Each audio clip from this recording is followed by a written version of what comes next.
Guess we're live. Wait, are we?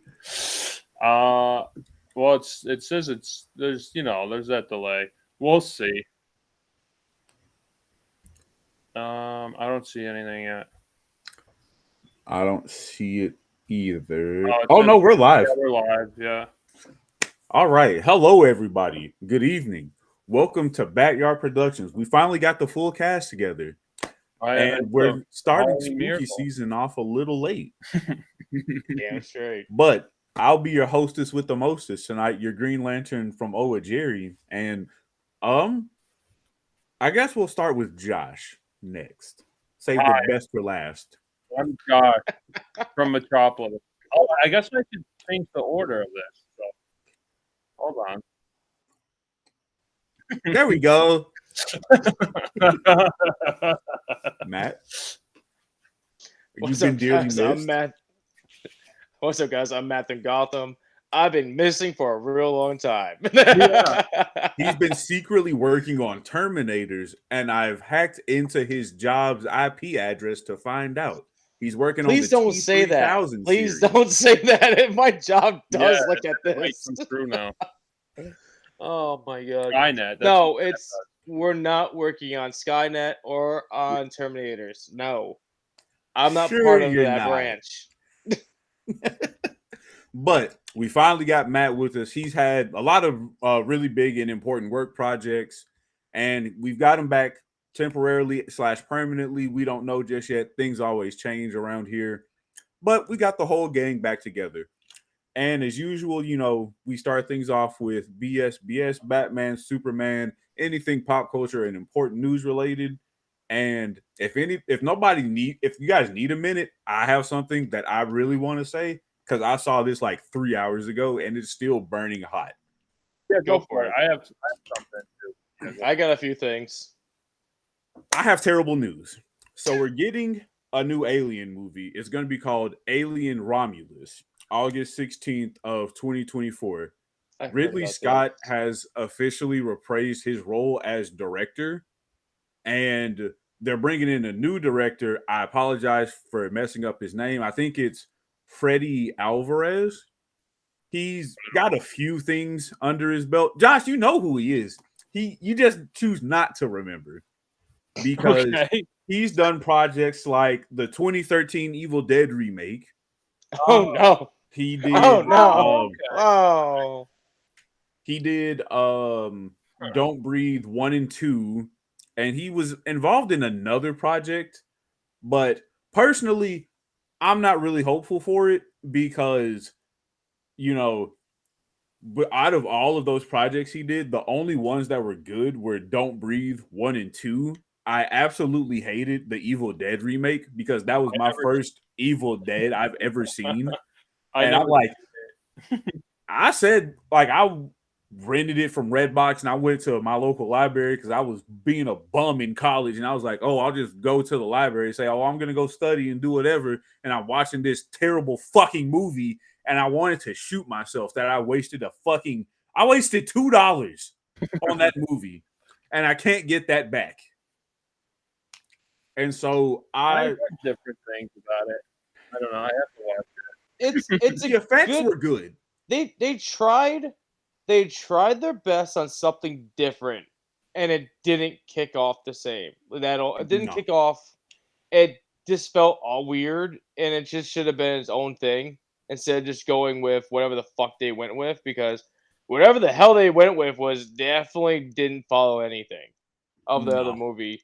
The scariness, like that was kind of like in there because a lot of things they did was like gruesome wise, but it. Yeah, I heard the it practical wasn't. effects were really good. But the story was just out It everywhere. fell flatter than a soda sitting in the Yeah, sun for 6 hours. like the main character, aka main character, has to get brought back to life after being dead for hours, like for like a good Yeah, hour or two. It's weird. It's like I don't know what they were doing. the practical effects were honestly the best part, and I'll say that definitely was a very easy 10 out of 10 for everything that they used. But Hmm. outside of that, The story was bad. The actors were half decent at best, in my opinion. And honestly, you guys have told me a lot about Evil Dead, so I'm like, there's no way they could fuck up something that was so good. Yeah. So it's just, I'm gonna see it because I'm an Alien fan, and I own the Alien box set. I've watched all the movies at least half a dozen times, but I'm not very hopeful, especially with the last 2017 Alien Covenant. It was good, but it wasn't what I wanted as far as the prequel series was also concerned. Like, it just kept missing that mark on just wowing me. I did love how, they added more to the, like, okay, the xenomorphs aren't this natural creature. It was something artificially made. But, trial and error. And it reminded me too much of an off-brand Frankenstein, personally. Like the casting was okay too, but it was just like weird with. I haven't really seen it. I haven't seen Alien Covenant. Or really just because. Well, like, what is it? Prometheus? Like, if Prometheus happens, they go on their journey, but like it's now like a couple years into the fucking future. You don't even pick up with the original people from the other movie. You just go with it with a new cast until you get to where you get to with the cast, and you find out everything that happened to the original cast from the previous movie. Yeah, right? And it's like I kind of wanted the collaboration between them, or just pick up from the first movie in the second movie with that cast or something. But no. I've seen every Alien movie, even the Alien vs. Predator movies. Yeah, love Alien vs. Predator. I would say. Well, there's Alien vs. Predator. There's two, but Alien we only claim one. Yeah, we got Alien vs. Predator. Whatever the heck it is. Requiem. It's two. Requiem. Yeah, Requiem. And then that's when you have like an Alien Predator hybrid mix, and it's leading the aliens. Yeah, it's weird. It's weird. And it like attacks a neighborhood town. It's a lot of shit going on. There's a nuke involved in it because they had to just eliminate the whole fucking area. I think a Predator actually does that. They nuke. But if you do watch like the original Aliens, like I would say stop at 3 technically. I would say just do 1, 2, and 3. The fourth one's okay enough to watch, but really, it was too action filmy. Yeah, you don't really have to watch it. Yeah. I still have to see 2. So that's the only one I want to watch. That's a good one. Yeah. 2 is really good. Yeah. Aliens.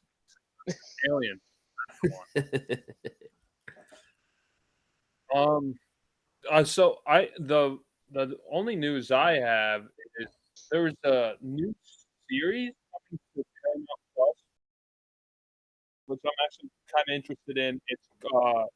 It's a Western. It's called Bass Reeves. It's about this basically he was this lawman back in like the late 1800s, and he was a U.S. deputy marshal, and he was the first U.S. deputy marshal west of the Mississippi who was African American. And I guess there's like a lot of, I don't know, I was looking into his like history, and I guess like he was a pretty badass guy. Like he like brought in thousands of outlaws like within like his timeline of being marshal, and like that's like kind of unheard of. Because usually that job you'd be dead in like maybe a month or so, and he lived to like the ripe old age of like 70 or something. Damn. Jeez. Yeah. So I was looking into it, and this series sounds pretty cool. Like he's a really badass guy. He got this like big mustache. Yeah. So I'm curious how that's going to turn out. Hopefully it's like kind of true to the essence story. Of, this Bass Reed. I guess like with his history, it's like kind of hard to displace like the legend and like it's actually fact, because there's a lot of hidden Okay. between that with the retelling of history. But I think that would be really cool. I'm looking forward to that. I know we just discussed the Western in the last episode. Once Upon a Time in the West. I'm like, oh, this is kind of cool to kind of continue that vibe. And Matt, if you haven't seen that movie, I do still recommend it. Once Upon a Time in the West. Your dad probably seen it. He probably would love it. He hasn't seen it. He probably has. Charles Bronson kind of reminds me of your dad. He kind of has that.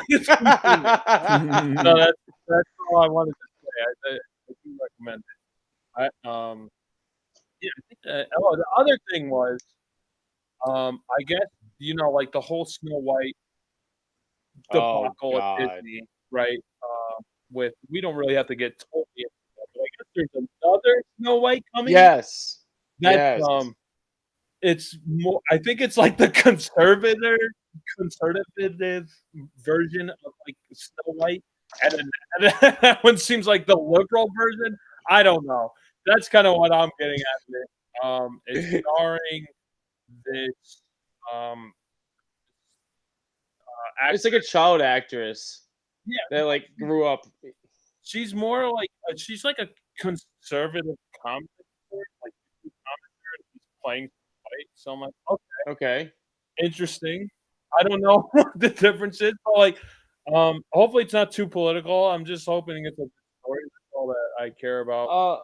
Any telling of any story, unless like woven in. Well, what I've been told about it is that it's just straight to the point. Snow White, just straight to the point. That's the story. They're not getting off the beaten path like how Disney literally just said, "Fuck our story," and just change everything up on it. Let's make it not dwarfs and like the whole change up of the storyline and everything. They're just going with strictly just Snow White. Yeah, how it is. Let's just get it out the door. Blah blah blah blah blah. It's going to go more with the folklore, I think, a little bit more because they can't just do the Disney's one.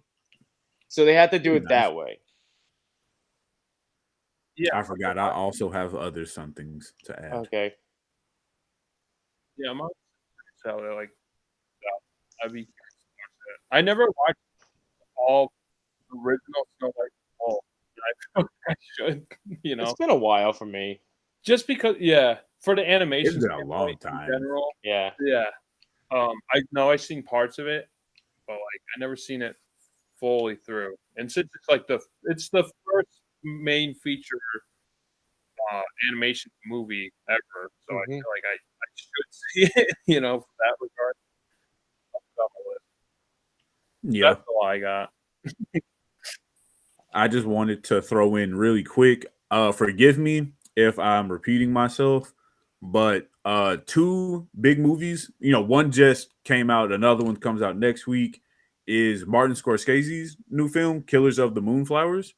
Okay. I have that at the top of my list to go see because it's got Leonardo DiCaprio and Robert De Niro. Damn. And, all right. As far as their generation is concerned, they're two of the best actors. So finally seeing them together, especially in the Scorsese film, I think that would be really good. And we are also next Friday, actually, Five Nights at Freddy's is coming out. And the only reason I want to see that is because it has Matthew Lillard in it. And I think he is a very underrated actor. People know him from, Scooby-Doo, obviously. But I also know him from 13 Ghosts and Scream. I'm like, oh, this is fucking cool. He's, I know he's older. So, seeing him in a movie again is kind of hype for me. So I'm like, oh, he'll probably put on a, pretty good performance. I still haven't seen It's such a cult classic movie. I've just watched it 3 weeks ago. I was like, okay, it's October, time to watch 13 Ghosts. It's a really solid B movie, like start to finish. You're like, okay, it doesn't leave you wanting more. Well, maybe more in terms of like, okay, I'd like a little more explanation as far as the ghosts are concerned and all the contraptions and crap. But it's super solid, great movie, and the time frame for how long it runs, it could be a little bit less, not too much, but fun movie. Definitely watch it whenever you have like a couple Okay. hours of free time. I'll definitely check it out. Yeah, once I get my movie theater set up. But that is Okay. that's No, all I I got have stuff. to add. I got stuff. I got Crispy, my do you stuff. have anything? I got my stuff. All right. So this is I just want to share it because I got a comic book rated. So it's a 9 out of 6. I mean 9.6. Wait, The is that the Transformers Grimlock King I Grimlock. sent you? This is the Grimlock that I sent you guys. I think I'm still mirrored. So let me unmirror me. I don't know why auto does that. So there it is. goes. Read it now. Holy I'm shit. so sorry. That's That's dope. cool. So is that brand new? This is Where the like fuck an did old. you This came get out that? a year ago. I sent out the CGC for $30. Ah, They will grade your comic book. You're crazy. I never. I know. Life. I just wanted to do it. It was $30. I mean, it'll definitely be worth something. that's awesome. 9.6. So That's this fucking is high. one. How much was that? So originally, this is $30. So $30 plus you have to pay for shipping. They will give you shipping for $15 to make it 45, or you can ship it on your own terms to them. And that would be Okay. actually kind of cheaper, depending on how you ship it to them. What if you deliver it in person? Then that's even technically cheaper, but for not really for you, because because you have to ship it to Florida.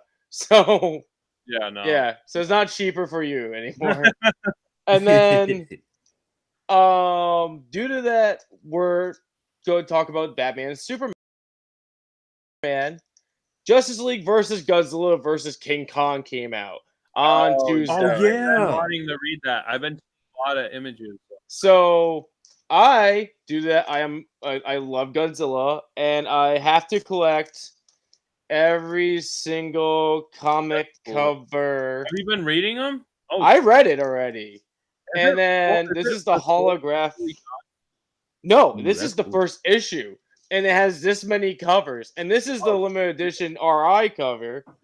And it's cool. Oh, that's Batman has badass. a green tint to it and everything to him and everything. This is going off the legacy stuff because they're tied in with Warner Brothers. So that's why they're doing this. So the story is kind of neat because it's like right now where we got already is just the Legion of Doom is literally trying to get rid of the Justice League, and all they're trying to do is just get the mother box and trap them in the Phantom Zone, Yeah. and everything goes fucking wrong. And then we get Godzilla and King Kong comes into play, and that's basically what Are they happens. from We another end. universe or are they in the DCU? No, they're already in the DC universe. Okay. Okay, It's kind of cool. weird That's because cool. it looks like the way it looks like they get the Legion of Doom gets transported to Skull Island. Hmm. So yeah, but there is 2 comic covers I have not gotten yet that are going to cost me like not that much money, but will be rare in the future. They're putting out on. They were supposed to come out the same day as the first issue the first issue, but they pushed it back because they didn't know if they're going to do it or not. But the people like fans are like, yeah, we want these covers. Do it, do it, do it. So to get them to come out properly and make them work right, they're coming out on November 11th. These are the raw comic covers. So when you open the comic, it will roar. They're doing a Godzilla and Oh, a what? King That's Kong so cover. wild. Yeah, so That like didn't come out yet? it didn't come out. So it's gonna be instead of being like a standard cover. So this one out of all of them, because this is more of a limited edition cover, this is only one per comic book store, and that was $20. That was 20. So Okay. So let me are see the if I can. issue? so So I are read the oh what? Well, no, I thought you was asking me again. Sorry. Oh no, I You're was good. just gonna throw in another question. You can I'll save mine for the end. You can go ahead and answer, Josh. Yeah, so these are the covers of the Godzilla and the King Kong cover. Those are the Those are the roaring ones. They're getting sold for $14.99. Are they going to come Each. out on November 19th and 20? No, they're only coming out on they're coming out on November 11th. I've talked to my local comic book guy, Anthony. He's gonna hold me my copies, and I'm already crazy. You said I'm crazy for doing this. I'm saying those bitches out to do this right after I fucking buy them. So honestly. So what you're telling me is, even though the comics are gonna roar, they're not gonna release on 1920 No. for the roaring 20s.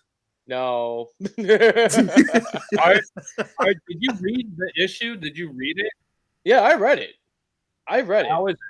It's good. It's not bad. It's just. Oh yeah, you were. Yeah. Yeah. So that's what we got for the first issue. There's you got Superman, Batman things. You got the whole Justice League setup. It's actually pretty good. I don't want to just go too far into it. Once it becomes a graphic novel, that's when I'll read it. I usually. All right. But, yeah. Superman and giant monsters like fits like bread and butter. So like I'm very curious how they're gonna integrate. Josh, especially with the old Max Fleischer. That's what I was gonna bring up. Monster. Wait, what?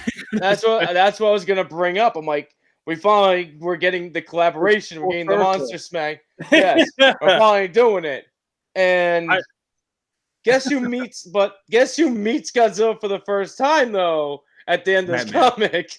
No, you wish. Godzilla. Guess who meets Godzilla for the first time at the end of the comic? Just guess. Yep. No. Bizarro Superman. Wait, this is the Arctic Giant? No. If they put that in there. No, so the Jolly Green Giant. So for Josh is gonna wait until the novel comes out. I can spoil it, why not?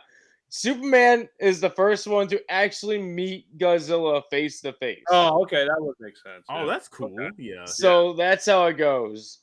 But that's how it ends. Surprise cameo that like No, they do the whole. Well, technically, they use the robotic giant gorilla that's supposed to I forget who made him. They have that fight Superman at one point, and I'm like, oh, that's technically Mecha Kong. I'm so glad they have that because it literally looks. They changed the design to actually more look like the legendary Kong, so it had more of that kind of concept to it. And then my other news, if anyone doesn't have any more questions about the comic. Well, I just wanted to mention they gotta bring in Gorilla Grodd and. Oh, he's in it. He's already in it. Gorilla Grodd is in it, and he meets King Kong, and he's trying to make friends. He is trying to make fucking friends. Yeah. He says when he sees Kong, when they get sent to Skull Island, he says, "That is my god," and he just looks. He's just looking at King Kong. And he just wants to talk to him. I'm curious if they're gonna have any not do the Arctic Giant part 2, even if they have an action or something. I don't know. It's next month we'll find out. Yeah, Jerry, we got to show you that. We got to show you the Arctic Giant. Matt and I already talked about it, but it's I'm down for that. Maybe we could. I have more questions, but I'll save it for after the podcast. Okay. I got another thing. Godzilla -1 is another trailer teaser for the second trailer, and the second trailer is going to get released on November 3rd. By the way, it went out, so we're getting closer to its release date. I can't wait for that movie. And if you want to go see another decent Godzilla movie, Godzilla 2000 is getting re-released in theaters on November 1st in Regal. Then what's it called? Jerry just sent me this a couple days ago. If you are a Digimon fan, Digimon Adventures 2 comes out. It's a movie. Comes out on November 8th and 9th in Regal. So, and then I'm Are excited. they gonna have all those '90s hits in those movies? wait, Then they which don't- one?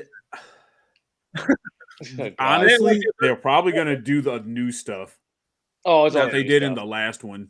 Yeah, well, oh, okay, I got it. I didn't even know there was more than one. I just know the one from the '90s through all those like early 2000s. Oh no! This is gonna be because they rebooted the Digimon series, so now it's actually has a different like it's going off the whatever the original storyline was with a different twist to it and better. It's not for kids anymore, so No, it's gonna it's be very, actually produced. like there's adult themes, but not like the stereotypical adult themes. It's more like adult real world themes, I should Yes, say. They technically still have Digimon had Digimon that too. They just magically pop up in the universe. They That's always been the they thing. hatch Yeah, they from don't breed. eggs delivered by a stork. Literally. I'm not gonna lie, literally they just fall from the sky into a nursery and they just hatch. Yep. I just had one small thing to throw in, and then we can move on.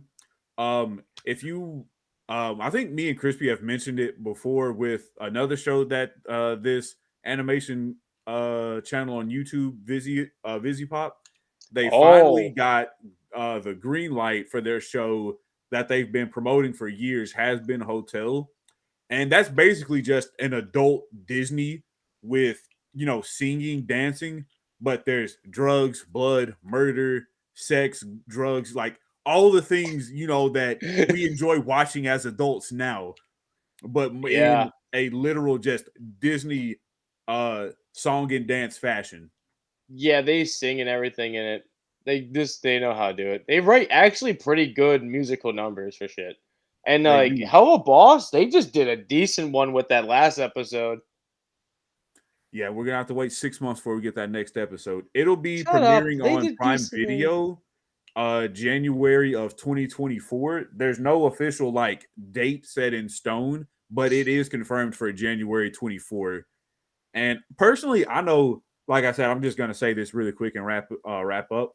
I'm personally looking forward to it because I watched the pilot when it came out, in the middle of COVID, and I was like, oh hey, this will be, a pretty fun, new adult animation, to kind of shake things up from, the Rick and Morty, Family Guy, South Park, all Mhm. the things that have been running for far too long or have had several big issues. And I think it's going to be a really interesting twist to see because on their side project, which in my opinion has gained them more popularity, Hell of a Boss, they've got in, very big celebrity names. They have, I apologize profusely if I get his name wrong, Richard Krovitz. He's the voice of Mhm. Invader Zim. He plays Rasputin in the Psychonaut series. They got Norman Reedus for an episode. And I think they got another celebrity to do a voice, but I cannot think of who. What's it called? Blitz. Blitz is actually one of the what is it? A famous YouTuber. Yeah, he's a big YouTuber, Brendan Rogers. That's Yeah. right. And actually, But he's that's pretty funny off script too. Mhm. Yeah, Yeah, that that one. show. This show has big names in this show, and you shat on it. It's not. I don't know. We had a whole thing. You can watch.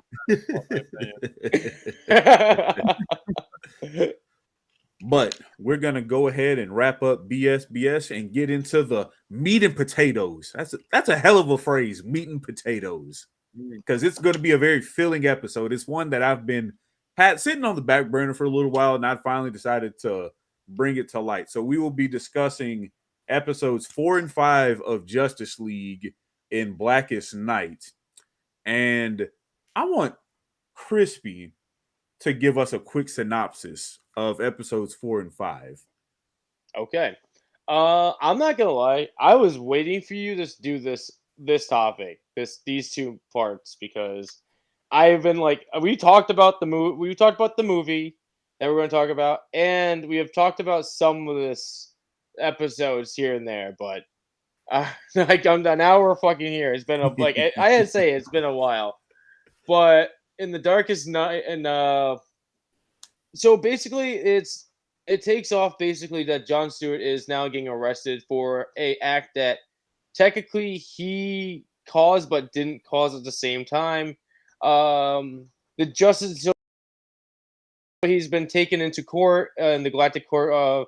I forget what the Galactic Court is for it, but he's on trial because he destroyed a planet on accident. But it finds out it wasn't really his fault because he shot a beam at this pirate, but really they deflected that shit and like they deflected it and supposedly blew up a planet, but really it was set up to frame him to blow up this planet and everything because he was getting in the way of like what's it called gun trades that they're doing, and the Justice League is like stated that like oh like they're trying to figure out why he's getting sent to court and everything, and they're trying to just do the detective work and trying to save their friend. And John Stewart already just accepted it how it is, and he just wants to like just get it over with. He's just gonna he's already feeling bad that he blew up a planet. He already lost billions of lives that are on that planet, and it ends up not being his own doing. It's actually the Manhunters, these cybernetic creatures, humanoid robot guys that are fed up with the bullshit because they think they should be the ones running the fucking show here and doing their own things. So they end up setting it all up to frame John Stewart. Assume they're gonna do this rest to the other lanterns to get more get more of a higher stature and how it goes. And the Justice League finds it out and fucks everything up for them. I know I skipped some things, but like it's kind of like That is basically that's the truth of it, though.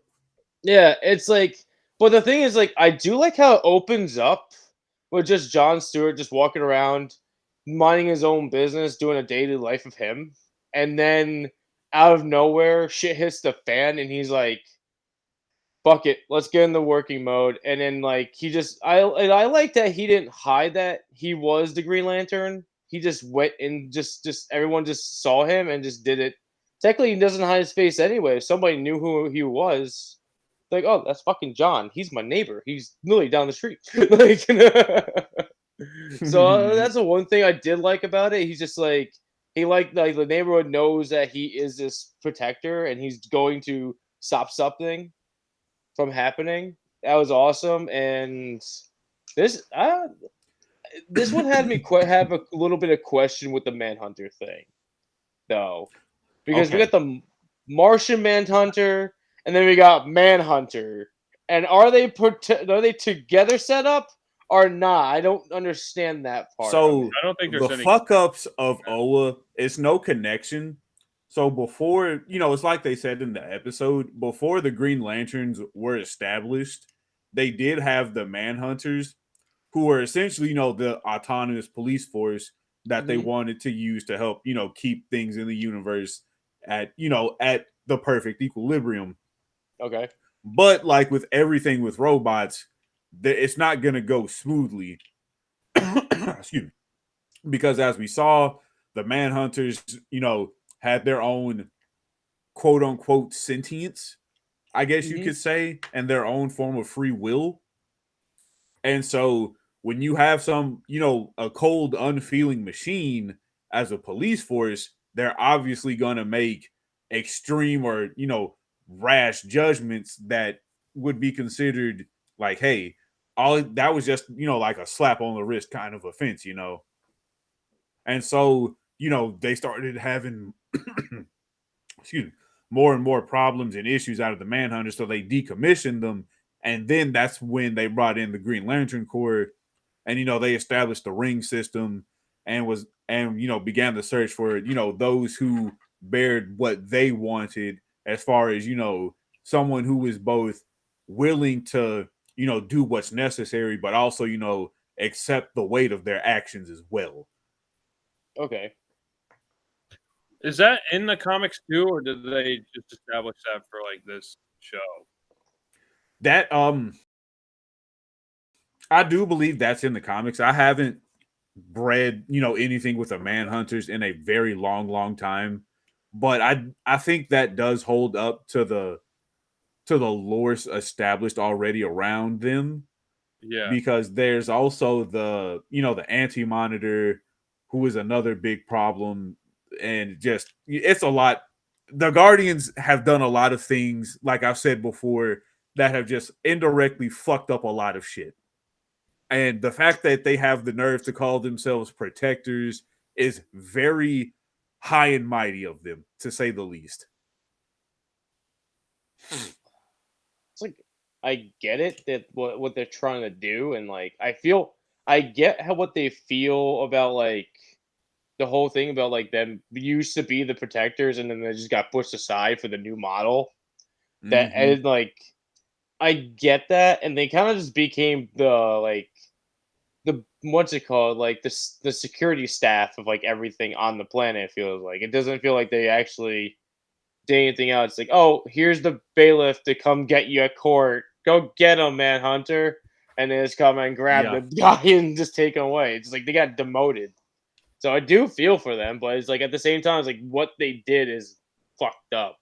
Like just definitely fucked up. Yeah, and this episode, like you said, this is one of I mean, Justice League, original and Unlimited have several memorable episodes, but this one stuck out the most to me, mainly for the fact that we see John in his local neighborhood, like average Joe. He's Hmm. like, who Yeah, I it's thought that was it's a cool. windy I like day, and he's just kind of going about his day-to-day routine. He runs into his old teacher, he runs into his teacher's grandson, they're in the barbershop. He goes to the local deli to, help the guy who's getting robbed. And he's just basically the hometown hero that everybody just knows about. But he's not out there, just patrolling in this, in his GL suit. Hmm. He's still showing like, hey, I'm at the end of the day, I'm just a regular person, and that's who I always am down to my core. And even when believes the false accusations, like, yes, I did blow up that planet, I did cause these events to happen with this gun smuggler, and he was he was just so ready to just throw everything away without defending himself. But as with Flash kept saying, Flash, Superman, everyone saying this isn't right, something's just extremely off here, there's more to this than what meets the eye. And then we figure out that the Manhunters had this whole plot set up to not only get the Guardians of Oa away from the power battery, but also prove like, hey, we were doing a good job before you brought in these flesh bags. So we're gonna go back to what we were doing before, but now we're gonna take the power they have for ourselves. This throws another question. Is there Yeah. a mechanical Green Lantern or a mechanical lantern? Like a In the cyborg or vast like an universe of android? it, yeah, there is.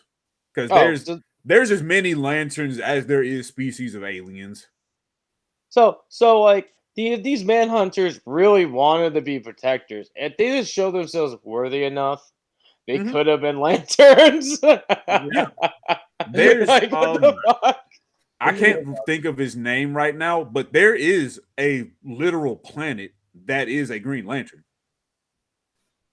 Like a actual physical planet is Okay. a lantern. Just have one giant just fucking ring around it. It's Like one giant ring. Yeah, it's conscious. So was it like it was like ego. Saturn ring? You know? Oh. Yeah, All basically. that? Yeah, the Green Lantern, logo will essentially form like a belt around it.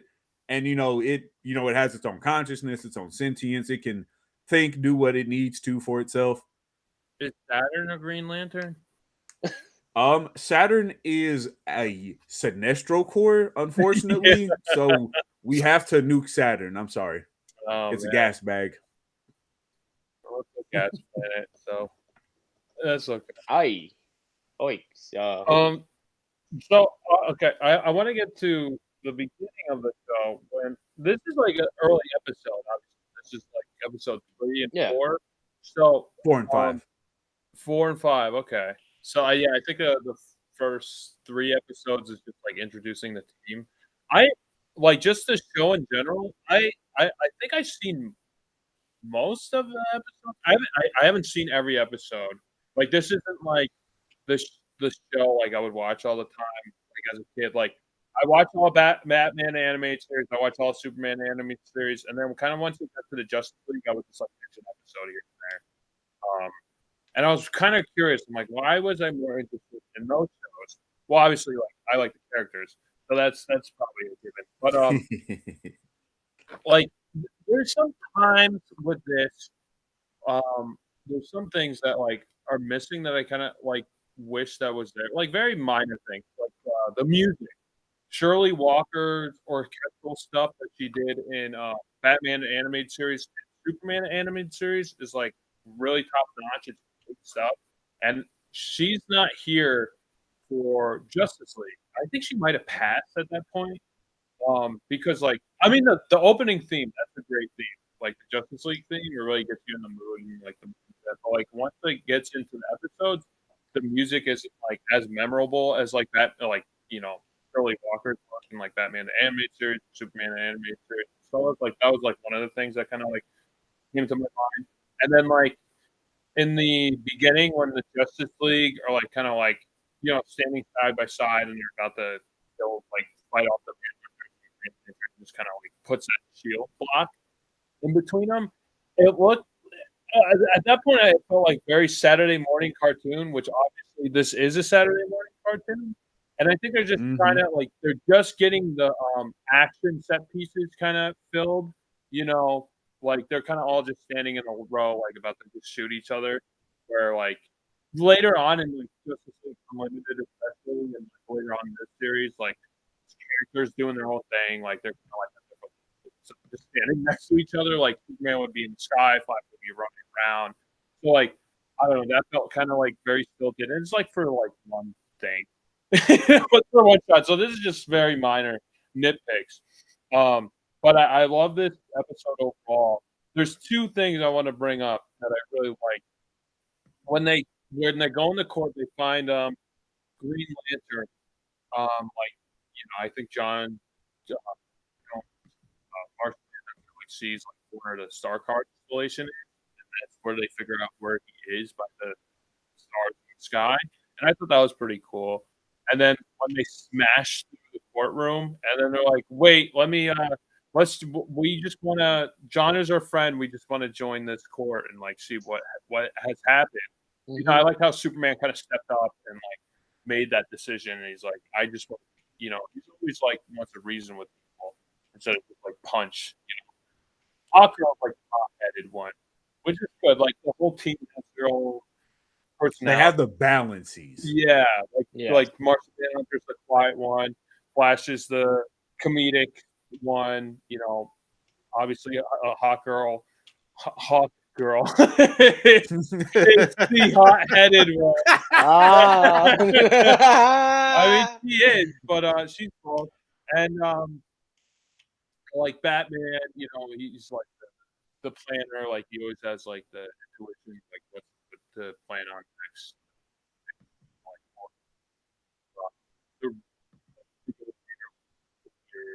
And Wonder Woman is like the empathic one. So like they kind of all fit like the different levels. So I thought that was pretty cool. Then the one thing before I let you guys say something again. When No, go. When they smashed in a courtroom and then they patched the fucking hole and then they come back and smash through the same hole again. I love that. That was hilarious. I don't know if you remember that. Yes, I was gonna get into that next. Like, okay, we're gonna make one hole, but instead of making two holes, we're just reopen the same hole. It's just the funniest thing to me because obviously, they respect property damage enough to know, like, okay, we're not gonna just start knocking holes in walls, but they also knew, like, all they did was just throw another pane of glass to cover exactly. What we it's did. So good. And then they smashed through. Yeah. I thought that was perfect. And I like the relationship that Manhunter and Superman have. Because, like, both of their planets have been eradicated in the basic sense. So, like, on that. I thought that was pretty. Like, like their relationship, like how they basically discover that the planet didn't blow up. It was like this projector and this whole conspiracy that basically take over the Green Lantern Corp with the Manhunters. Not to confuse with the March Manhunter. They're different. And then the other thing, oh wait, go ahead, Jerry. Oh no, I was just gonna say, like, that's another thing about this episode I really liked is all the, even though the episode is about John Stewart being on trial, there's still a lot of character, moments and deep connections already being formed. Because, obviously Flash, we know him as always going to be there for his friends. We know Hawkgirl's always going to speak up for what's right, no matter what the situation, and regardless of who it is, whether it might be end of the world or not. Everybody just brought the fullest form of their personality to me out when John was on trial. And even John himself, when he accepted his due diligence that I caused this planet to blow up, quote unquote, and then he was the other Green Lanterns basically gave up on him, was like, you ruined us. You made us look bad. And then, also the fact that even through all of it, Kilowog, he was very, quiet and reserved. And we know Kilowog as the trainer of all the greenhorns for the new Lantern recruits. He was like, you know what? Hawkgirl's right. John's a Lantern just like the rest of us. And I'm going to go stick up for him with or without you guys. And even in the Green Lantern animated series that came out much later on, Kilowog is still very much like that. He's not going to turn his back on anyone, and he's always going to, he's going to be there front and center and make his presence known. Yeah. No, I do want to watch the whole Justice League series. I don't think I have selected episodes. I think this podcast would be good to do so. And the other thing I wanted to bring up when Flash takes the position of being a lawyer, I thought that was kind of fun, and like obviously, he's trying to, help out his friend, and then I guess like they're trying to get rid of lawyers, so like the lawyers have the same punishment for, and like the circumstances were all evidence pointing against John Stewart. Like Flash is still, willing to help out his friend. Which I thought that was very cool. And then, like, he's just wasting time. And he says, if the ring doesn't fit, you must acquit, which is obviously a reference to OJ trial with, if the glove doesn't fit, you must acquit. And I was like, wow, okay. That's interesting. I thought that was pretty funny. Like wow. So like that moment made me laugh. The glass pane, like window panel, like really made me laugh. Yes. Well, man, you been really quiet. What do you think? No, I enjoyed like the whole 2 episodes. You brought up everything I fucking love, so I'll just let you talk. So like it was good. It had like it has seriousness and it has comedic moments. It was a freaking good balance. And I haven't actually I've seen enough, but it's been so long that I re-upped it that I have not the best memory of them. And I just, for some reason, I just remember Aquaman with the fucking hook for a hand. Yeah. And oh yeah, that comes right later. right after the freaking that episode, it's Aquaman just fucking shows up and he's just a dick. And he's like, I'm Aquaman. And and he gets fucked up and then he's like shunned in Atlantis. Like, but like, that's what I had, like, when I was like, literally just like, I accidentally just kept going forward, and that's the next episode, and I'm just like, okay. But other than that, it was like the series. I like the episodes a lot, the 2 episodes a lot, and then I like the dynamic, like you guys are saying with with the Justice League, but I like the Justice League how they actually tried to do the detective work instead of just like how they have it set up in the court is like, screw you, you did it, you're going to jail. And it's like they actually try to prove like John is not this person that blew up a fucking planet. Because we've seen like how John is. John is not that kind of person just to fucking just destroy shit. Well, No. yeah, even like when they're explaining, like in the scenario thing, like Yeah. it was like an Alderaan situation, but it didn't actually happen. No, like I would see if John was like the only person left in the Justice League and the planet was the actual enemy and he had to blow it up somehow. That's the only way. I only think I can see like John Stewart or a Green Lantern blow up a fucking planet for the hell, for the hell of it, because they had to do it. That's not part of the agenda for them at all. So John Stewart is my favorite Green Lantern. And I remember previously, Jared, you were saying Hal Jordan's your favorite, right? It's so yes, Hal Jordan is my favorite, but it's not that I prefer him over John Stewart.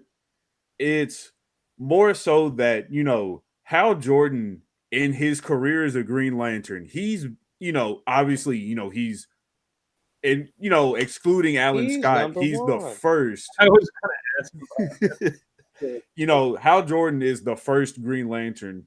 And even within a lot of that, Hal Jordan, Hal Jordan fumbled, dropped the ball, and made many, many, just catastrophic mistakes that almost brought upon the end of the world.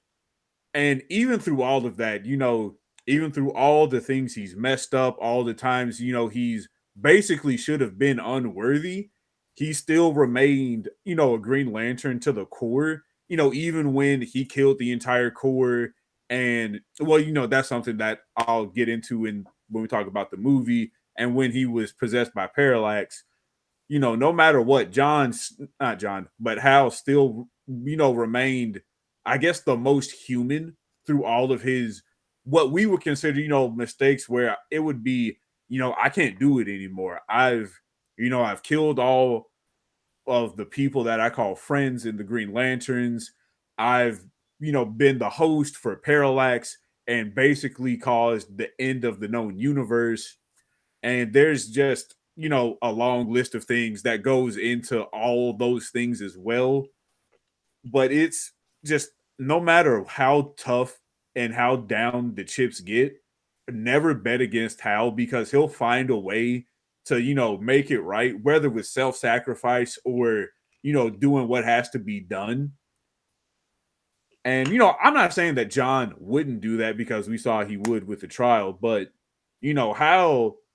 Hal had to make, the worst of the mistakes, being the first of the Lanterns and being, involved with Sinestro forming his core, the fight against Atrocitus, the big events in, Blackest Night and Brightest Day.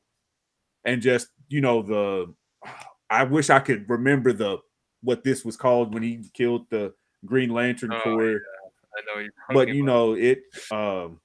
just a lot of just basic human emotions Hal takes and just personifies them to the extremes.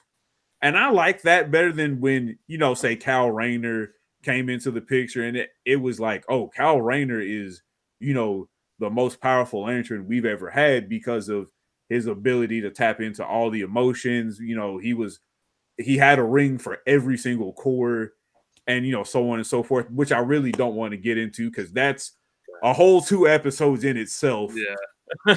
But it's just, for me, John does hold another special place because, he's the first African American Green Lantern. And also he's the one that I kind of relate to the most because he knows his position in the world. And while, yes, he does have the power to go against the status quo, he chooses to play things, safely and by the book, no matter, what it might be. And that's something that I've always just really loved about him because it's, there's especially, in the Justice League show, there's been times where John Stewart could have easily just decided to go off the deep end, but he just chose not to. Like he's always been more like the voice of reasoning. Yeah. or like Yeah. he's like, or he's like the more like the conscious of like just a guy in the background, like this doesn't seem right to do. Like he's like had a few moments. It's like that's why he's one of my favorite. He's my favorite Green Lantern, including I grew up with him. Like he's like the first Right. Green Lantern I saw, like coming to like to animation. Yeah, like I'm like in the boat with Josh. Like he's my favorite, and I'm kind of happy that we're doing like these segments on him. Yeah, and it's like I said, it's not that I prefer Hal over John. It's I enjoy seeing the mistakes Hal made and how he dealt with the consequences of his mistakes. If that makes sense. He's like Yeah, I get. he's like the older brother paving the way, and he's Yeah. just like doing his thing. Then like, all right, these other lanterns are just gonna have to follow in a way that okay, this happened. They know the lessons, or someone's gonna give you a history of it. How often does Green Lantern history cross other Green Lanterns in It comics? uh it depends on who the focus is at the time, and then Hmm. it also depends on what they're trying to do for the story. Because Green Lanterns, they always help each other out here and there when it needs Hmm. be. But with another Green Lantern, Guy Gardner, there was a point in time where, he was the traitor to both corps, to two different Lantern Corps, one being the Green Lanterns and another being a Red Lantern, and so that was a very big thing on its own, and that was very interesting to see how they dealt with that. And then, lanterns, depending on the threat that they're facing, their enemy, green and blues get together. The Indigo tribe, they come in when it's like, okay, if we don't help you, things are going to continue to be bad. Sinestro only does it as an absolute last resort. Larfleeze is, if I do it, I want something out of it. True. Uh, True. the Star Sapphires is kind of a hit and miss because of the relationship between Carol Ferris and Cal Right. Jordan, and it's a very weird thing because Hal Jordan's kind of a playboy, and he's kind of fucked around on Carol Ferris, but they're both the respective leaders and faces of their core, so there's always that too. But it just depends on how things go. The lanterns always kind of help each other out and give a hand. And there's only one Green Lantern, like per sector, right? Yeah. Yeah, they spread them out by sector. And if there is, two per sector, it's because like, oh, we didn't give you the memo, you've been reassigned to another sector, or you're being promoted to, a different position within the GL core. Okay. Mm. There's something else I want. Oh, that's what I wanted to bring up. Hal Jordan in this universe, like in this Justice League, Batman animated series universe, he only shows up once, and he never shows up ever again, at least to my knowledge. Does he show up again? It's been a lot. Like you said, I haven't watched all of this, and it's been a long time, so I don't properly remember. So I'm gonna say no for now, and then as we rewatch the show, I'll come back. Right. I'll put a pin on this question and answer it then. I know. Nah, he breaks When through. he shows up in Superman the Animated Series. And this is Yes. the first series to kind of start doing crossovers with different superheroes in the Mhm. universe. They felt like Superman was a better avenue to do that than Batman because he's brighter, more willing He's to the work at. all-American boy next door. Yeah, exactly. So like that's the first time you see Hal Jordan and Sinestro and Oh, Sinestro. Aquaman shows up. And this is Aquaman. He doesn't have his hook for a hand. He doesn't have the long hair. He looks more like Billy. Today. um, and then like later on in Justice League, you know, cartoon. That's when he like did the hook and like made him a little bit more clear here. So I just wanted to mention that. Yeah. Yeah, I'm so glad you asked that because I was gonna mention it. Like John Stewart is basically the Green Lantern of this series, and Hal just Right. came in for, I think it was like an episode or two. I remember watching Yeah, it, it was but like I don't one. remember if it was just one or two. It was like a 1 or 2-parter. I remember the episode wasn't like that great. It was cool to see like a different hero in it, but it was just like more of a Green Lantern, like a soft Green Lantern, like Superman. Yeah, Um, yeah, so, at least to my knowledge, like I don't know what happened to him between the time from that he's off episode. cheating on Carol Ferris with a big tentacle lady. Yeah, we'll just alien. say doing that. But if you guys are ready, we can go ahead and That's get fair into enough. final thoughts and review. I basically said everything I need to say. Same here. I just want to give it a 7 out of 7. I think it's pretty solid. And one fun fact: Michael Rosenbaum is the voice of the Flash as well. So Oh yeah, Flash, and he's like Luther in Smallville. So like, there's one episode they play with that motif, but yeah. It's when they switch bodies, and he was like, yeah, I don't even know who this is. yeah, exactly. I love that. Yeah, that was cool. I like how they threw that in. That was fine. So yeah, he was working on both shows at the same time, which is cool. Matt? Me? I'm gonna give this an 8. I actually enjoyed it very much. And I kind of now want to get back into watching the Justice League Unlimited series to see what I remember and what I have forgotten through the time I've watched it since I watched Yeah. it. So Yeah. I would like to watch it. I've been watching, obviously, Superman series, and that would be kind of cool to see this. There's definitely some episodes I haven't seen. including this is kind of like a nice, even though this is like the 4th and 5th episode, it's kind of a nice introduction back into the series, kind of, because how it opens up with the episode, and then they get into everything. But like, I do have to watch the first episode again, Right. sadly. Yeah. Yeah. I'm Jerry? I'm gonna follow behind with Crispy. I'm gonna also give this an 8. This episode, like I said, I do have, remember this episode very vividly. So, I've watched it, I think, off and on, just because, like, oh yeah, this is, just like what I remember as a kid. And definitely rewatching this as an adult, I didn't realize, the somberness that John Stewart has as a character with regard to how open he is to, trial and punishment. Because, obviously as a Green Lantern, he's essentially a galactic police officer. And one thing we know about police officers, they're the ones who do the arresting and the charging of crimes.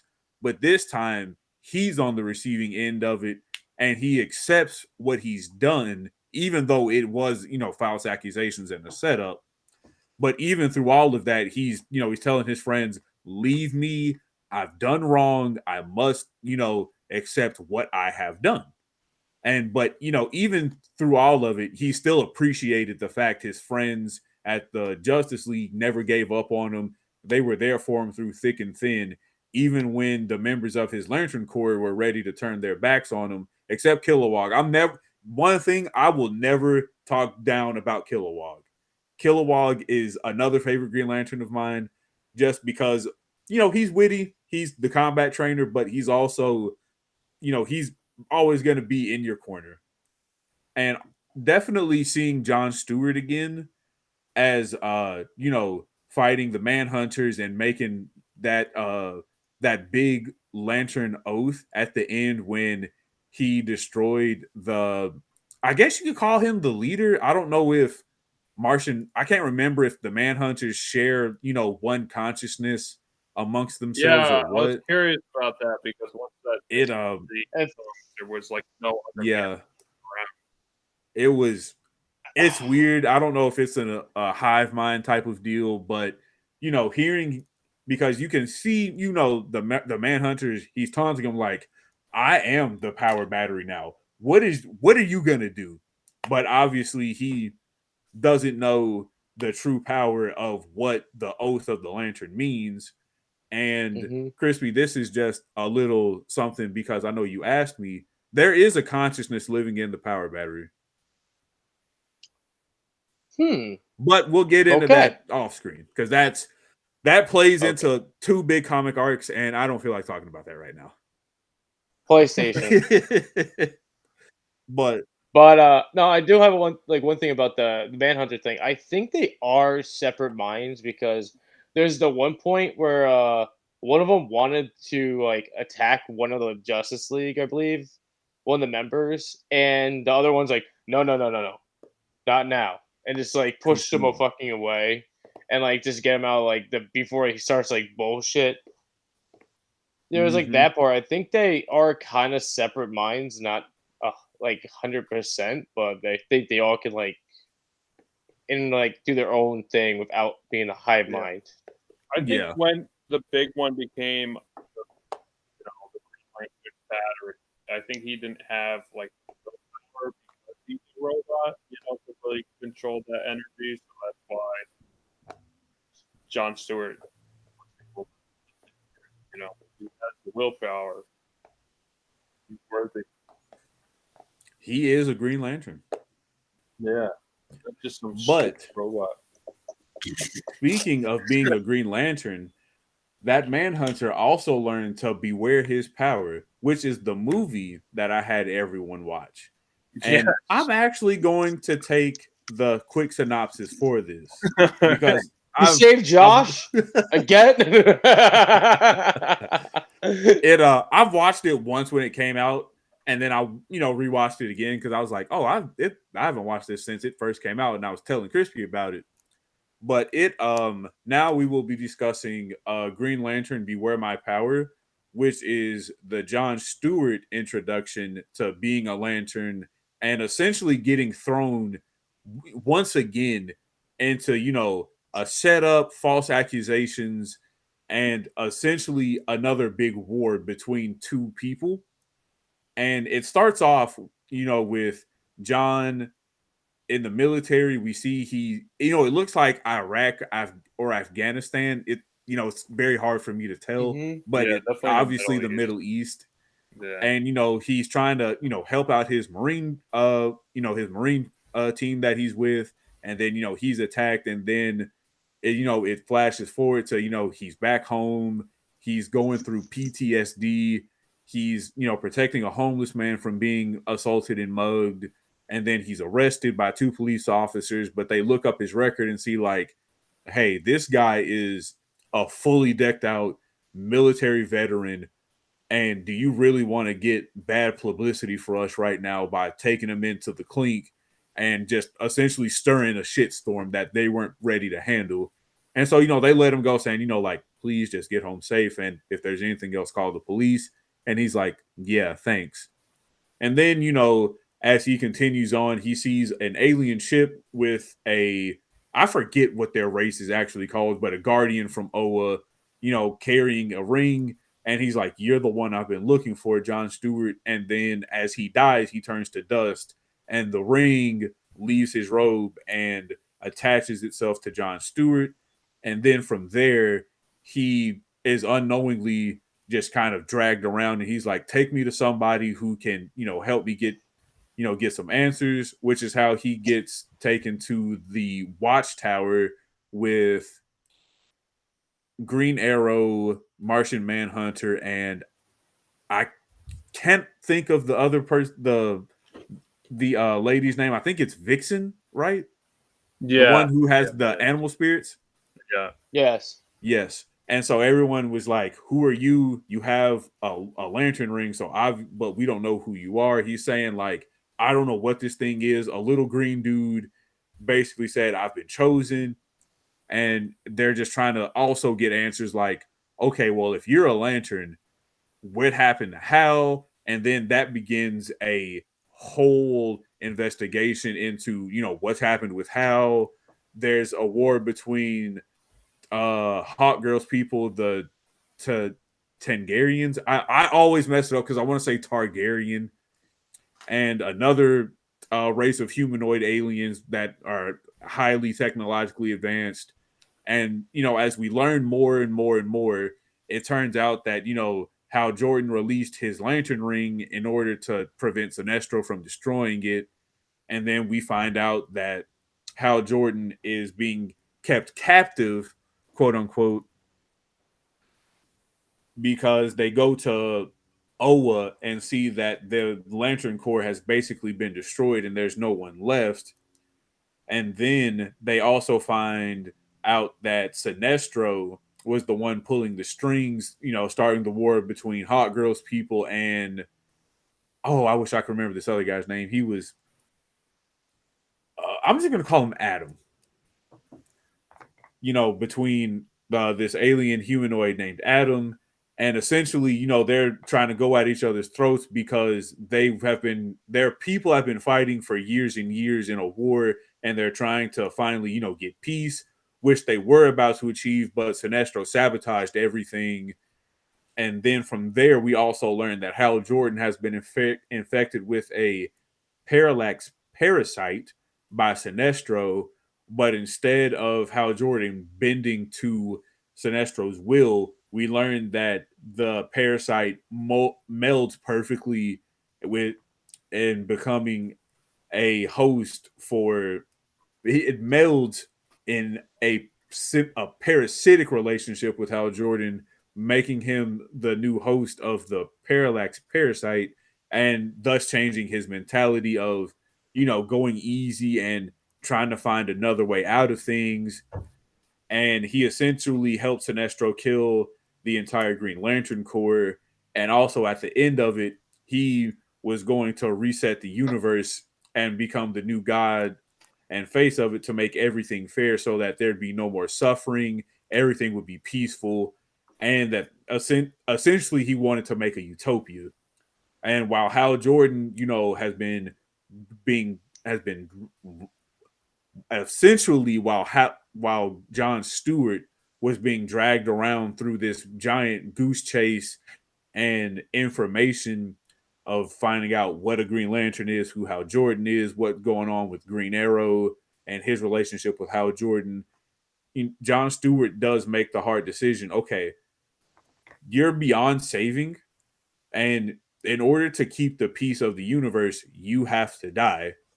And so, Hal Jordan does end up dying, and then all the rings that he had collected from the formerly dead Lantern members start going to John Stewart to help him, fight back the Zeta Wave technology that the aliens were using to destroy Hawkgirl's homeworld.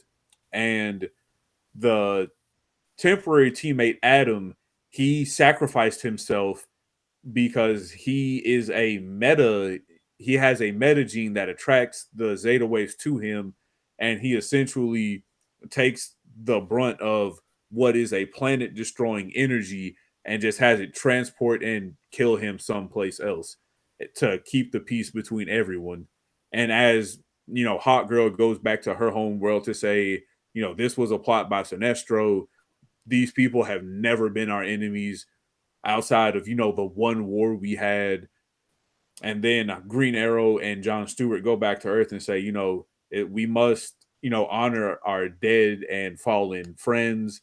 And then Green Arrow says we must also, make a toast to our new friends, because John Stewart had impressed Green Arrow with his acts of heroism and the fact that he also was so willing to fight someone who essentially was a god at that point, with no fear of what consequences it would encounter. Whew, words are hard tonight. I'm so sorry. I was stumbling over myself. It better You basically, that's basically the whole movie. So if you don't want to pay for HBO Max, just watch that. You got it. So yeah, I think this is a continuation of that Superman movie. Matt, I already forget what it's called. The Man of Tomorrow? Yeah, I think it's in that universe. I think that was the first one because the animation's very similar. Okay. Yeah, it is. So I think it's a continuation of that. I haven't seen other movies within this universe. I've just seen that one and this. So it'd be kind of cool to see like what's in between, like Is there a Hal Jordan movie, or does he show up before this? Hal Jordan does have some movies, but I don't know if they're set in this universe, so to Right. speak. Right. Yeah, that's what I'm curious about. If I like set him up earlier, they probably do, because I know there's like a Batman movie, and they like kind of connect that way. So yeah, I thought that was kind of cool. The animation is like pretty good. You know, it's not like my favorite, but like for what it is, I think it's pretty decent. Uh, I don't really have any complaints, but I'm not gonna like, yeah, this is the art style I like. Well, these kind of Yeah, I agree. movies. I think prior to this, it was like the new 52 kind of universe, and then they switched over to this animation.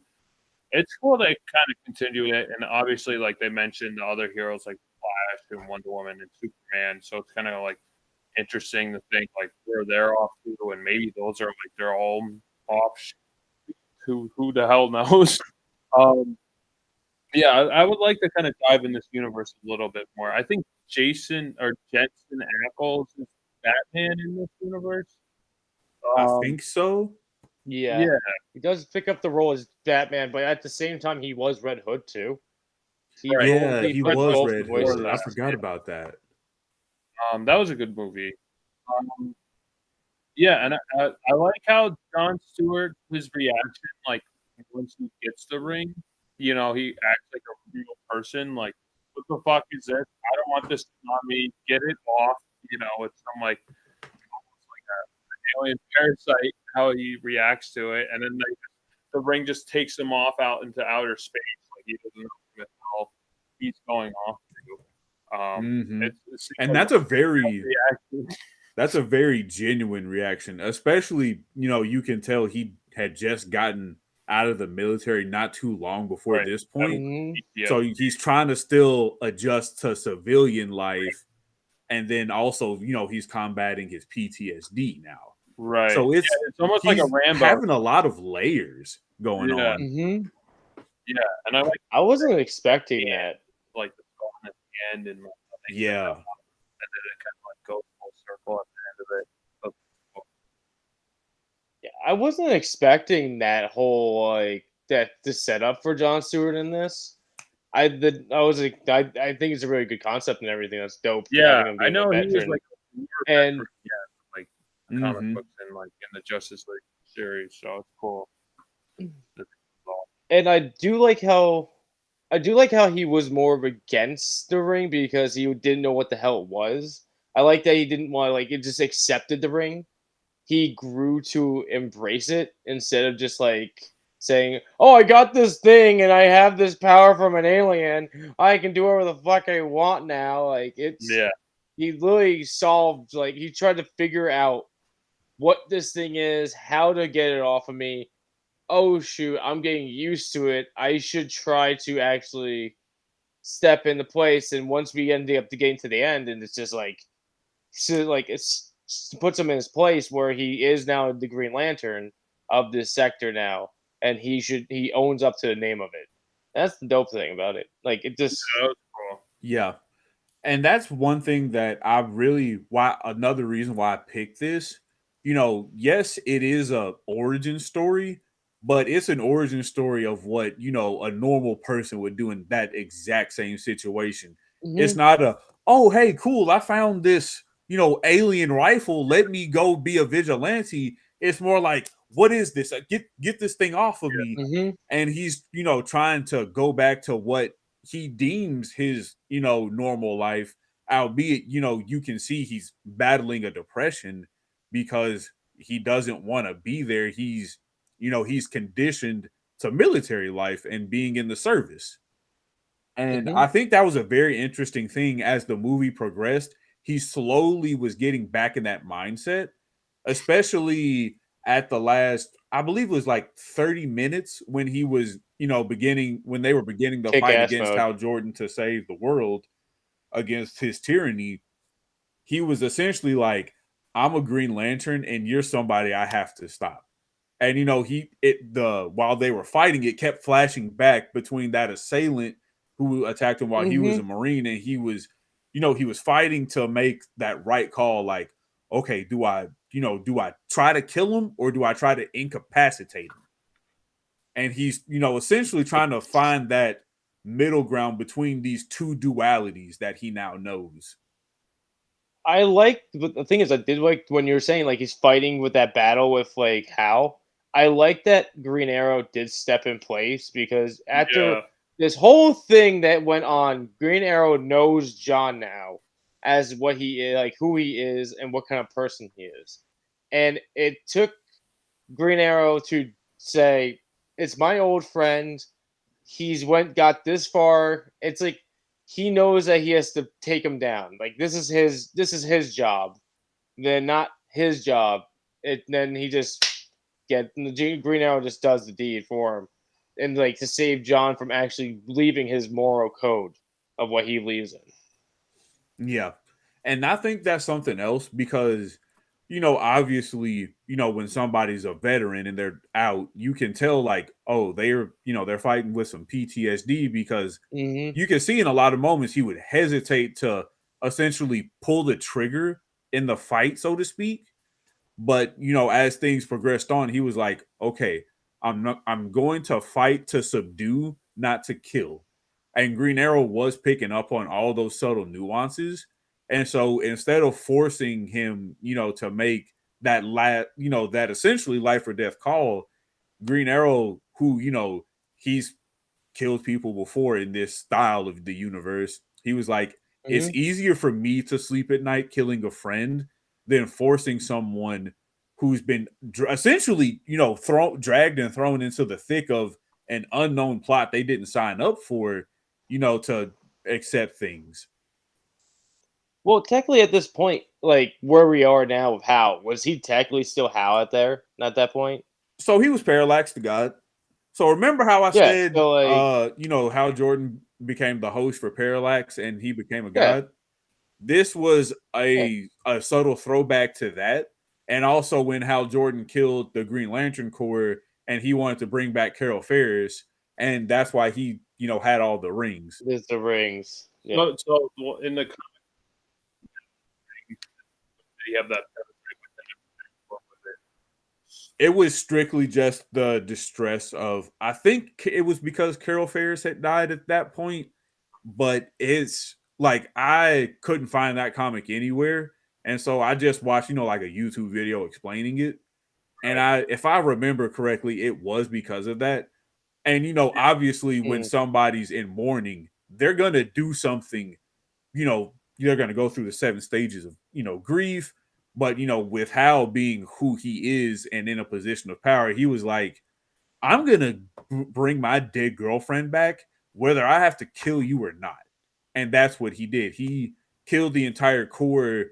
And, that was so negatively received by the Green Lantern fans back then that they had to absolutely retcon that whole like story and start from scratch once again. Damn. Honestly, I like that. I like how he goes, and then it makes sense to like put someone else in his shoes, Mm-hmm. Like And that falls in line like with what I said before about him, being the first, the forerunner of the human Green Lanterns. He's gonna make mistakes, and that was one of his biggest mistakes. And it was something that personally I was like, while I'm not saying I didn't like it, but I'm like, while I don't like why he did it, I like the fact that he did it because he was grieving. Because when people grieve, they, we've all seen it, people throw themselves on top Shit. of, the coffin. People are just screaming and crying and, being so hysterical that they pass out from just the emotion of working themselves up. But for the case of Hal Jordan, outside of this movie, when he had first killed the Lantern Corps, he was in such distress over his deceased partner. He was like, all right, I'm pissed at the world and I'm going to take my anger out at it. Yeah, I think when that happened, I was like around the time when the death of Superman happened. So I think it's the same era. So I don't. Do you know how she died? I really can't remember. It was a long time ago, and I watched it. I'd have to find a video explaining that again. No, I'd be curious. Okay. I'll find it, and I'll just send it to our group chat for you guys to watch at your own leisure. Okay. But one thing I definitely wanted to touch on is the fact they brought up the metahuman gene again, because in Young Justice, that was a very prominent thing as the show progressed. Like, oh, we've got the metahuman issue, or there's no more metahumans or humans and all, because the world has just been so destroyed by these different wars with the aliens that there's nothing left. And the fact that I need to look this guy's name up because I keep forgetting.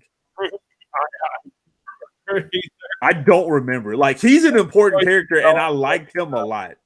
Yeah. Like the teleporting guy, he was such a big prominent person because he was essentially their Superman, Batman, what may have you. He was their war hero. And the fact that, in this iteration, Hawkgirl isn't a part of the League. She's still with her own people. I thought that was a very unique twist to put on it. Yeah. Because that's what I'm so used to see as, some of the core members. Yeah. It makes the universe feel bigger than which is cool. And one of my absolute favorite things was when, obviously they first meet up with Hal Jordan. Oh. What was that? I think the character you're thinking of is Adam Strange. Oh, so his name is Adam. Yeah, yeah, you're right. You were right. I looked it up. I remember Strange because I was like, oh, is that Doctor Strange? And obviously No, I remember you kept on saying Adam, like he's right, but what is his last name? Yeah.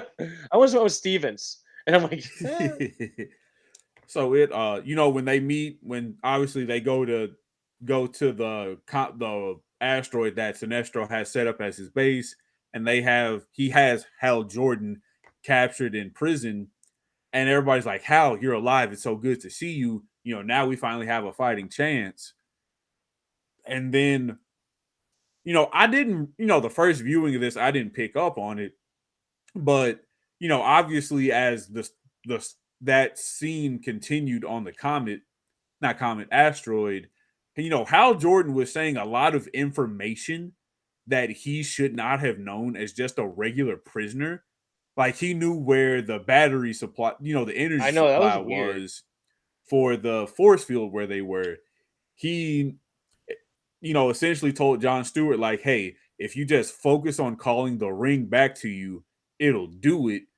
And I was like, while yes, that is a thing the ring will do, why would he want to bring that up now out of all times? Like, why not do it when they were first imprisoned, And then, we find out that Hal Jordan has been infected with a mind parasite. And it was like, plot twist. I'm going to kill everything and I'm going to make a new, better, more peaceful world. Basically want to be Thanos. And then something else that really just stuck out with me was, for the whole time, Green Arrow was very against John Stewart. It wasn't until basically the movie was done when he finally was on board with him. Yeah, like, okay, you're not a bad guy. You have my friend's power ring, so obviously you are a good person. But to me, you're just a substitute. And when he finally came around and gave him a chance, obviously he said, like, now we're friends and I would like to, go out and just have a toast to say that we're friends. Yeah, usually I'm used to, what are the Oa alien people, the Yoda looking guys? What are they called? The Guardians. I don't remember their race. We just call them the Guardians. Yeah, the Guardians. I'm so used to it being a Green Panther Corps member crash landing on birth and then them dying and then passing on the ring instead of True. doing Yeah, I did think that was also refreshing. Yeah, I thought it was cool. It made sense, and like I like how the design is obviously very true to the comics in both this and other animated short that we watched as well. And I thought that was pretty cool. Something else that I wanted to touch on, and I didn't know how you guys felt about it. The fact that when John got to the Watchtower, it was just Martian Manhunter, Vixen, Green Arrow. Mm-hmm. There was no Flash, there's no Wonder Woman, there's no Superman, there's no Batman. Like everyone else is off on these far planets, helping deal with conflicts that they're essentially like, well, he's here. He obviously, can't be a bad person because, if you're evil and you're a Green Lantern, the ring will reject you. So it's like, we got to take all the help we can get. And who knows, maybe while he's here with us, we can kind of uncover what's going on with why the Guardians haven't been in contact with us. Because the whole time it's just John Stewart, Green Arrow. Then they pick up two other people.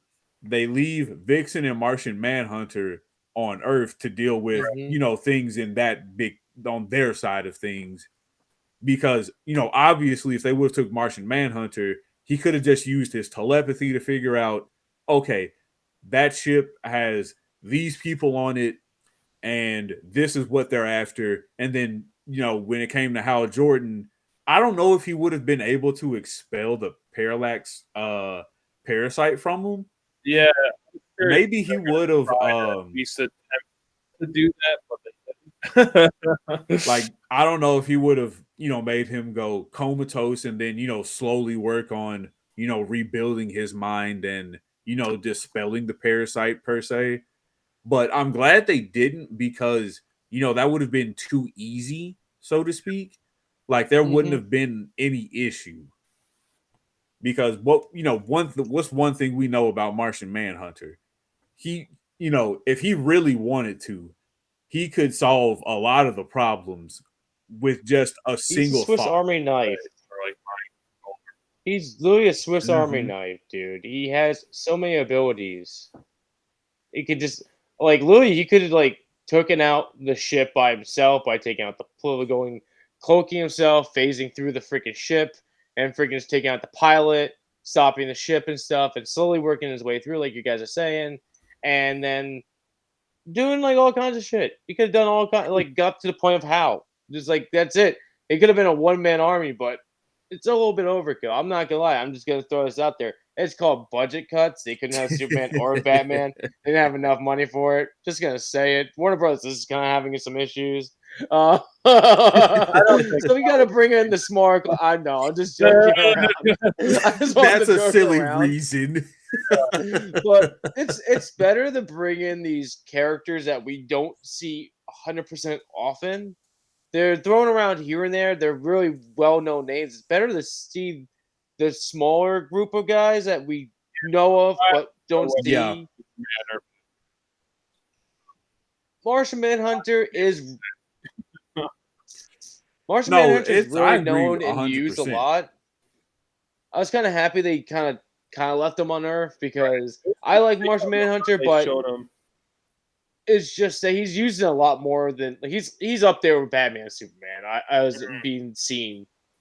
So it's kind of nice seeing a refreshment, the refresher faces that we got down the road. I don't even know who the fuck Adam Strange was. I think he was somebody just this guy? For the theatrics of the movie. Okay. But I mean, he was pretty badass with that jetpack and that fucking laser. He was Han Solo, but cooler. Star-Lord or something. Yeah, I can see. I get that. He did give me some Star-Lord, resemblances. Yeah, and there's especially with the other one, there's a lot of Star Wars things that were popping up, the architecture of the lasers and the buildings and stuff. I did want to bring it up, and this too, it made it that's what's kind of cool about the least this universe with DC universe, like you could get the sci-fi elements. You could go to like real world crime or like mobsters or horror. It's kind of like you could kind of hit those different niches, in different realms, um, genres. So that's what Mm-hmm. I want them to do with movies more. Is kind of hit different genres because it's so there's so many different palettes with different characters. It'd be cool to see a horror movie set in the DC universe, or like us. They kind of done it with Marvel, with like a Star Wars version of Marvel or Guardians of the Galaxy, but like you can kind of hit those different niches. So like I like how they kind of incorporate that in there. Yeah, I also feel that same way because, like we talked about off screen, which I don't want to get too much into because we're going to save that for, our bonus episode. But I hope this is essentially, as far as the animated universe is concerned, I hope the Green Lantern, Beware My Power is a good segue film to, bring in other characters who essentially, fell to the back burner or just never really got their time to shine. Because I would love to see certain people, get a better story or have a story solely dedicated to them without being a supporting part of like a Superman story, a Batman, Wonder Woman, so to speak. Yeah, it'd be cool to see like a Hawkgirl kind of storyline. I'm curious, kind of like what they're going to do with that character in this universe. Yeah. So we're on the topic of this universe. The universe is called the Tomorrowverse. Yeah, that's what I thought. So it's called the Tomorrowverse. So it started off with Superman, Man of Tomorrow, and then it went to Justice Society, World War II, and then after that it was the Batman the Long Halloween. Oh yeah, that is a then part we get of. to We did watch that. yeah, That one was and then it's the Green Lantern, Beware My Power. Alright. Okay. Those are the movies between Justice Society. Justice Society between these movies. This movie Batman and was Superman tomorrow, terrible. Josh. Yeah, that was terrible. All right, so So I have to after watch the that- Superman and the Justice Society. Okay. Batman one was Yeah. good. That one was worth watching.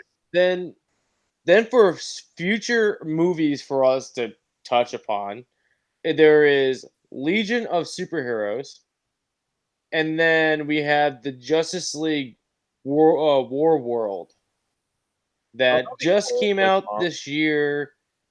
This came out this one. Well, both the Legion of Superheroes came out this year with the Justice League Warlord.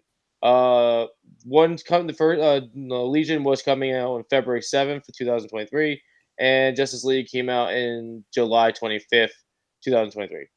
Okay. So they were right back. They're kind of like they're dropping two movies almost like a year because Justice Society and Batman Long Halloween came out in the same time. Yeah. And then the only one that really didn't like the only two movies that didn't share a year of another movie was Superman and Green Lantern. They had their own year by themselves of being released. That's good. Yeah, I would think. Well, I guess we'll see if the not Justice Society if they like Green Arrow and all that because that was good. That helped. Well, Justice Society is World War II, Yeah, so exactly. Green Arrow would Like be. they could have something. I don't know. I haven't seen it yet. But I personally wanted to get to see how you guys felt about seeing John Stewart's origin story told this way.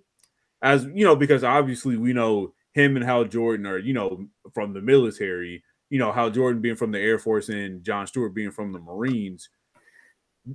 I think for me, I enjoy seeing John Stewart's story told this way, where he was essentially, not so much forced into being a Green Lantern, but he was chosen. And while on a mission to get his ring off, he accepted the duty that was given to him again, because it reminded me very much of the first time, like, say someone was being drafted into a war and they're like, I really don't want to be here. How, what can I do to get out of it?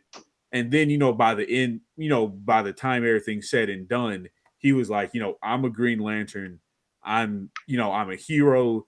And at the end of the day, I'm, supposed to be a savior and an inspiration to people. Yeah, I like how it started out with like his PTSD. And like I said, being a Rambo, like he's like, even the police are kind of against him in the beginning. He's trying to save this homeless guy from a mugging and getting lit on fire. And I thought the homeless guy was going to show up again. And at first, I almost thought that Adam Strange was the homeless guy. He looked just like him. I thought that was him. I was like, oh man, that's the guy. That's the homeless guy. But it wasn't. I thought that would have been kind of funny. Yeah, it's kind of fucked up, like with the police. They don't even like ask them what happened or like about the mug. It's like, yeah, we're arresting you. Didn't look into it. Like, who's a war hero? Like, oh, we don't want the press on us. All right, go away. Yeah, bye.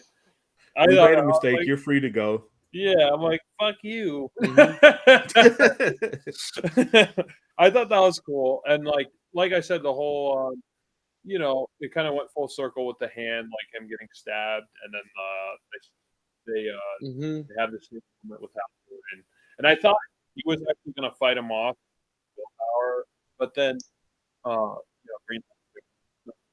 Green Arrow shoots him, and I was like, oh, that's interesting, because I know obviously like Green Arrow and Green Lantern are like best friends in the comics. They have like those issues and stuff, which is cool. It was cool to kind of tie them together. That's why I'm curious if like they showcase that in other movies or not in the Tomorrowverse. It doesn't sound like they did, because the only one we haven't seen is Justice Society. So who the hell knows? It'll be interesting to see, because that's something else I'm also curious about. Especially if Justice Society might include Flash, because essentially another big dynamic duo is Green Lantern and Flash, because they're so tight knit and buddy with each other. Is it like Green? God, is it Green Lantern or Green Arrow? Mm-hmm. Green Lantern. Which one? Green Lantern. Hal Jordan. Yep. The funny thing is that Jerry brought this up, is that our friend Steve, he really likes the Flash. So it's kind of fucking hilarious. So the Barry Allen, I assume. I only saw him buy Barry Allen comics, or any retro comics that he kind of liked the cover of, or like etc. Thought was neat and all that stuff. But we're at the Comic-Con and everything, and he kept on finding these Flash punching or beating up Hal Jordan, or Hal Jordan like smacking the Flash covers, and he just lit up with like pure happiness and bought every one that he found that like he didn't like have a dupe, like he didn't have already. So he just like kept on showing me. I'm like, and he just take a picture. I don't know if I believe he sent them to you too, Jerry, right? I think he sent me a few of them, not all. Yeah, it was kind of funny seeing some of the covers. I never knew that was like the thing. I thought they did collab, but I never thought they would be on the cover doing what they were doing, like just being stupid with shit. Yeah, Hal Jordan and Barry Allen, best buds, best buds. Okay, I didn't know that. That's interesting. It's an interesting thing that you would never really think about either, because you're like, yeah, I guess I can see it. Hal Jordan is a little bit of a jokester, and Barry Allen, is kind of that same way. We know, obviously, when they're not in costume. Yeah. I think Wally West is more of the comedic aspect of like all of them. Yeah. Barry Allen, like, prominent all the time. I think Wally West is my favorite. It's probably because it's the cartoon. Again. There's that. Just But I know I've said a lot. If you guys, if you guys have already said anything, we can go ahead and close out. yeah, I think that's really all I have to say about this. I'll just go ahead again. I'm gonna give this a 7 again for this movie. All right. Okay. I'm gonna give this a 9. I like the story. I enjoyed it all. The only thing I'm really disappointed is that the voice actor wasn't the original voice actor from the Justice League.